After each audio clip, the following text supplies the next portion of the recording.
बिस्मिल्लाहिर्रहमानिर्रहीम। नाजरीन, आप लोगों को बड़ी खबर से आगाह करता चलूँ कि साद रिजवी साहब की प्रेस कॉन्फ्रेंस के प्रेशर के बाद अदालत ने एक बड़ा हुक्म तहरीक लब्बैक पाकिस्तान के हक़ में जारी कर दिया है।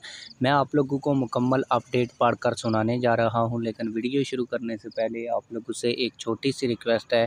अगर आपने अभी तक हमारे चैनल को सब्सक्राइब नहीं किया तो जल्दी से चैनल को सब्सक्राइब कर लें, ताकि आने वाली नई वीडियोज़ आप लोगों तक बर वक्त पहुँचती रहें। आप लोगों को बताता चलूँ कि तहरीक लब्बैक पाकिस्तान की लीगल टीम इंसदाद दहशतगर्दी अदालत एबटाबाद हरीपुर में मौजूद Chaudhary Abdul Qadir Gul advocate legal adviser TLP division Gujranwala और मेयर हसन शब्बीर दाहिर एडवोकेट ज़िले अमीर तहरीक लब्बैक पाकिस्तान ज़िला हफ्साबाद कोर्ट एबटाबाद में तहरीक लब्बैक पाकिस्तान के मिलाद जुलूस पर फायरिंग और लाशें गिराने पर मकामी हुकूमत और ज़िम्मेदारान के लिए ATC अदालत एबटाबाद में दरख्वास्त दायर की, जिसकी पेशी की तारीख 20 अक्टूबर मुकर्रर की गई है।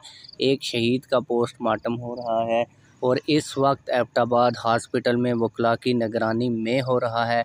आप लोगों को बताता चलूँ कि इससे पहले हाफिज़ साद रिजवी साहब अपनी प्रेस कॉन्फ्रेंस के दौरान अपनी बेबसी का इजहार कर चुके हैं और ये कह रहे थे कि हमारी जो है अदालत में भी नहीं सुनी जा रही।